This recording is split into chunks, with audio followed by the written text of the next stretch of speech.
Assalamualaikum warahmatullahi wabarakatuh. My name is Daffa Triyawan. So today I will have a topic about the Oliver Twist. I will do the plot. The first is a plot. So the Oliver, an orphan since birth, spends so much time of his childhood at the child farm with too many children and too little food. The farm is located roughly 70 miles outside London. One night, after being served his portion of gruel, Oliver asks for a second helping. This is unacceptable, and Oliver is sent to work as an apprentice to an undertaker, and eventually, after suffering repeated mistreatment, Oliver runs away and heads for London.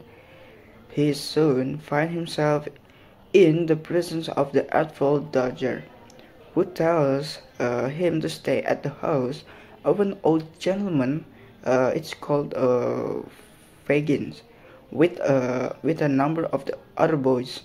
Oliver learns that an outing and Oliver numbers of and other trained to be pickpockets. On an outing, Oliver witnesses the boys take a hand trigger from Mr. Brownlow, an elder man, which prompts Oliver to run away in fear and confusion.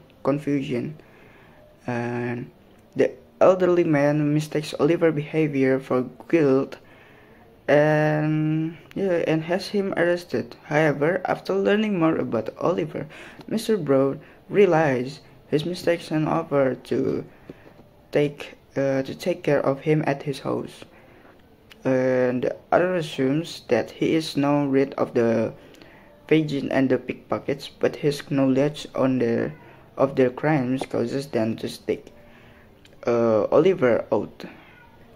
And Nancy apparently and mistakes of one of Fagin's men take Oliver from Mr. Brownlow back to the Fagin. She does so successfully, and Oliver is sent on a burglary mission with another member of the group to the courtside around London. The melees rewritten Oliver with Mr. Brownlow, who forces men to explain himself. The reader and Oliver is entitled to a large fortune to receive his share of the money, Fagin, and the melees. Oliver and Mr. Brownlow to the courtside, where they spend the rest of their days together. So we're going to the characterization about the Oliver Twist. As the child hero of a melodramatic novel of social protest, Oliver Twist is meant to appeal more to our sentiments than to our literary sensibilities on many levels. Oliver is not a believable character because although he is raised under corrupt surroundings, his purity and virtue are absolute. Throughout the novel, Dickens uses Oliver's character to challenge the Victorian idea that papers and the paupers and the criminals are already evil at birth, even when he is abused and manipulated. Oliver does not become angry or indignant when Sykes and Crackit force him to assist in robbery. Oliver merely begs to be allowed to run away and die in the fields. And Oliver does not present a complex picture of a person torn between good and evil. Instead, he is goodness incarnate. So we're going to the last of the point of this Oliver Twist. We're going to the theme of the Oliver Twist, from the Oliver Twist. So the first term is the failure of charity. The failure of the charity is the system Dickens describes was put into the place by the poor law of 1834, which stimulated poor could only receive government assistance. If they move into government